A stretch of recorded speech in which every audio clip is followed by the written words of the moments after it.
Hello, great people. Shocking revelations emerge about Iran's military recruitment of Nigerians to spy on the Israeli and US embassies for the purpose of attacking them. 3 people have been arrested and they are standing trial in court, and I will be making a lot of revelations for you. How were they recruited? What is the pattern of recruitment? What is the orientation that Iran gave to them? What is the objective that was set for them? And how the matter take cast? I will be unveiling everything to you. But I must say that if you dey one of the people when they pity Iran about the Israeli-US war against the country, you may need to have a rethink, because Iran is apparently responsible for some of the terrorist attacks that you are witnessing in Nigeria. And at the end of this video, you would have understand why I said that Iran is responsible, because I will be revealing a lot of things for you. 3 Nigerians have been arrested, and these 3 Nigerians, let me reveal their name to you. Then I will give you more information about how they plan to attack the US and Israeli embassies,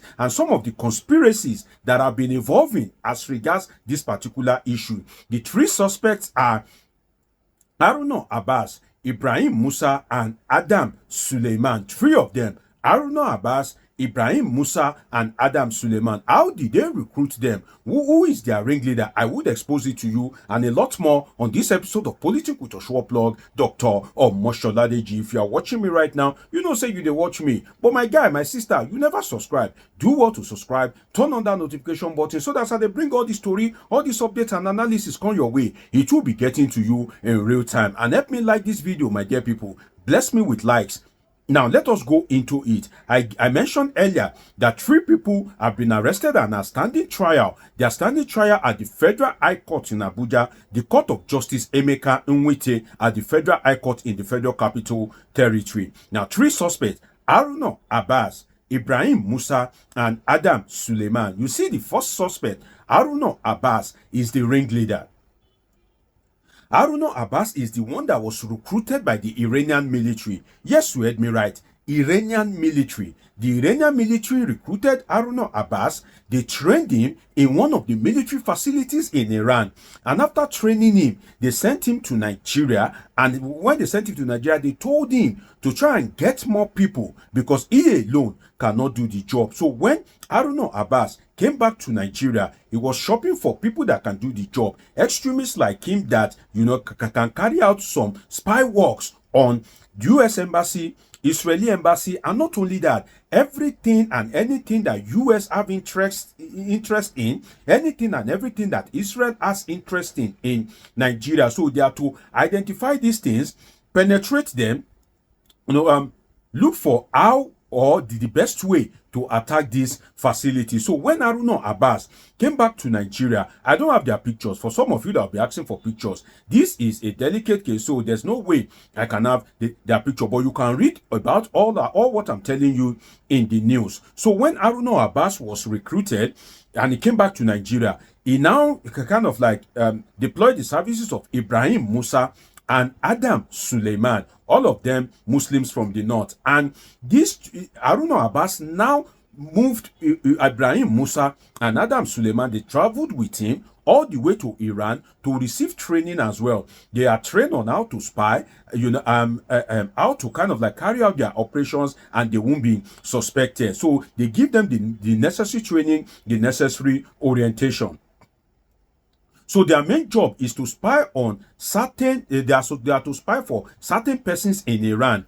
And these persons are part of the Iranian military. The identities of those people were not revealed, but the people that recruited them are Iranian soldiers, Iranian military officers. They were the one that recruited them, that they should be doing the spy and they should be reporting back to them. So, and all of them were trained at Iranian military facilities. For some of you, we know they quick understand something. It's just like some officers in the Nigerian army to now recruit some people and train them in any of Nigerian military barracks. So you can see that the Iranian government is complicit in this, because even if you recruit them, why are they trained inside the Iranian barracks? And these people were trained right inside Iran itself. Now, Iranian soldiers trained the accused and other Nigerians in the act of terrorism. How did I know? When the matter came up in court, and the witnesses were being interrogated,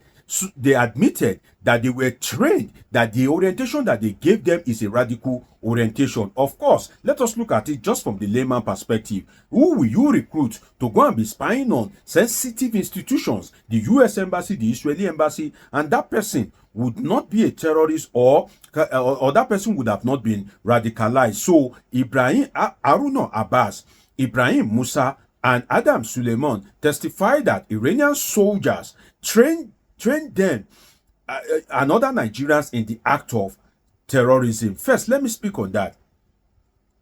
You may wonder why Nigerian army usually suffer some defeats that are not understandable. This is the kind of reason. And I'm still coming to the statement of the Israeli ambassador to Nigeria. But how will the Nigerian army, how will they win when the Iranian army is more sophisticated than the Nigerian army? Nobody can argue that. Now, the big question is that if the Nigerian army is being trained in the old-fashioned way that they have been trained, but people that are attacking them are trained in Iran, people that are attacking them have been exposed to sophisticated weapons. Don't forget that there was a case that was reviewed of how weapons were shipped from Iran to Nigeria, and I made a video on that. Some of my ardent viewers would understand what I'm saying, and that's why I usually tell you that subscribe to this channel, so that as all this story and update they come, it go they land for your hand in real time. So it is the same Iran, the same country that shipped weapons to Nigeria, and now they are training our citizens.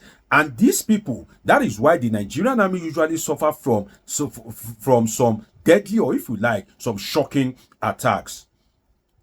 And that moves me to the statement of the Israeli ambassador. When the Israeli ambassador appeared on Arise News, and he said that it is an open secret that Iran is one of the sponsors of terrorism in Nigeria, that they are training our men, that they are sending weapons to Nigeria to be able to aid terrorism. Some of you that are sympathetic to the cause of Iran, some of you that,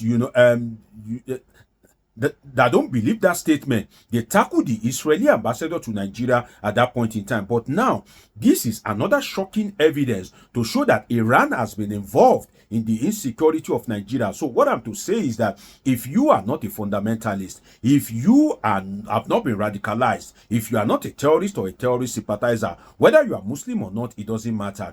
You won't be sympathetic to the cause of these guys. But let me give you a kind of like assignment, and the assignment you have to carry it out on yourself.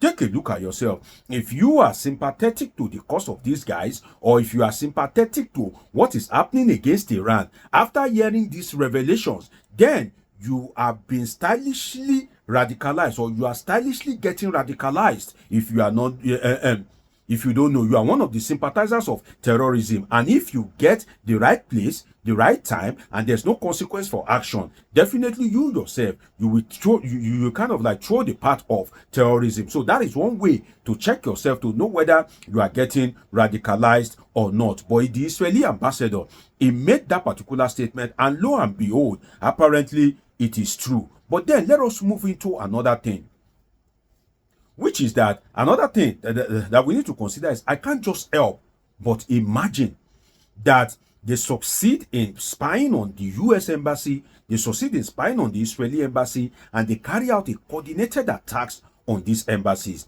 Imagine the breaking news. Oh, Israeli Embassy in Nigeria attacked by terrorists, or US Embassy attacked by terrorists. And that itself, just imagine it, the breaking news. Now, having imagined the breaking news, as you are imagining it, also imagine the consequence on Nigeria. If an Israeli embassy is attacked in Nigeria, definitely Nigeria will suffer for it as well, because it will be deemed that Nigeria has not provided adequate security for US and Israel properties in the country. And it is the duty and responsibility of the Nigerian government to protect the embassy of Israel and United States, just as it is the duty of the US government to provide security for the embassy of Nigeria in the United States. So I can imagine the consequence of such breaking news. But you may want to imagine that, why Nigeria and the embassies in Nigeria? It is two ways now.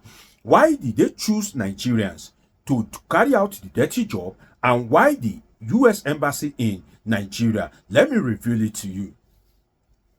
First, They are recruiting Nigerians because Nigerians are the soft target. If you look at some African countries, they practice Islam there, but they are not radicalized. If you look at some countries in Arab, even Malaysia, Indonesia, Singapore, Myanmar, Philippines, Bangladesh, all these countries, there is a sizable number of Muslims there. Which day did you hear any attack or anything? Despite the fact that they are more closer to Saudi Arabia, there's no attack there. But look at it, far away Nigeria, there's one attack or the other because somebody wants to radicalize other Nigerians into their extremist Islamic doctrine. So Nigerians that are already brainwashed, Nigerians that have been already semi-radicalized, Nigerians that are dying in poverty, Nigerians that you can easily lure them with little things, Nigerians that are that are uncivilized. Not every Nigerian, I must say, but we have a sizable number of them. So it is easy for you to come into a country whereby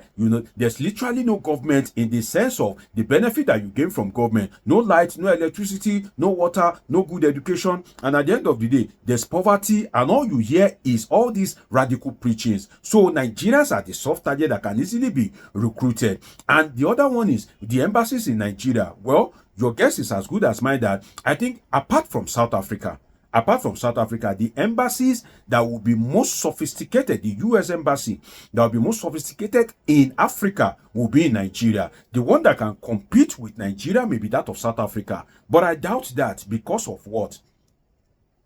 Because of the number of applicants in Nigeria is apparently outweighs the number of applicants in South Africa. So the US government will have to kind of like put in a lot of logistics to be able to accommodate thousands of people that are kind of like applying for the US visa monthly. So I will take a kind of like safe assertion that the US embassy in Nigeria, US embassy in Nigeria will be one of the most sophisticated in Africa. So, and it may be the largest. In that kind of instance, you will want to go for one of the best in a country that is deemed the giant of Africa. So if you carry out an operation successfully in Nigeria, it will be easy for you to inspire people that have been radicalized in other countries to make them feel it is possible. So I think that is why the embassies in Nigeria are being targeted.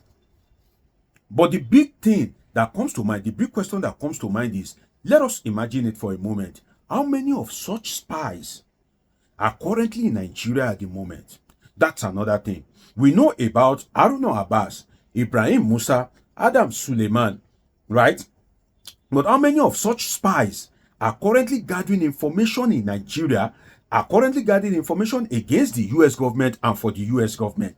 It is in two ways. The US government may even have spies in Nigeria that are gathering information for them about the people of Nigeria and even the Tinubu government. So the big question is, as we are looking at people that are gathering information against the US, we must also think, how many spies do we know are in Nigeria that are gathering information for the United States? And I've spoken about how spies work, and that is why again, I have to urge you that always turn on your notification button and don't miss my live session for anything. Those days that I used to do live, those that have participated, there was a day I spoke about spies, how they operate, whereby you can be a spy and you will know. You can be a spy and you will not know that you yourself, you are a spy. A spy may be by your side and you will not know. I spoke about it at length, but time will not permit me to speak about it in details in this particular video. So do well to catch up with that my live session. So the big thing is, how many of such spies are currently in Nigeria? And I just feel pity for the country, because are these the people that the Nigerian government want to rehabilitate and reintegrate? These ones cannot be reintegrated into the society. Somebody that have networks in faraway Iran to carry out a terrorist attack against his own country and the facilities of foreign countries in Nigeria. Shey those people you want radicalize. Shey those people you want reintegrate. You need to send them to their creator and leave God to do their judgment, send them as early as possible to the 72 virgins and let them have a good time with the, is it 72 or 2 or 7? Just send them to the other side so that they can have a kind of like jolly time with the virgins that they look forward to having a jolly time with. So what I would say is that the Nigerian government should speed up the trial, and I just hope that justice will be served and others complicit will be fished out. It's been an interesting time with you on this episode of Politics with Joshua Plug, Dr. Omosoladeji. Subscribe, turn on your notification button. See you in my next video. I love you all sincerely.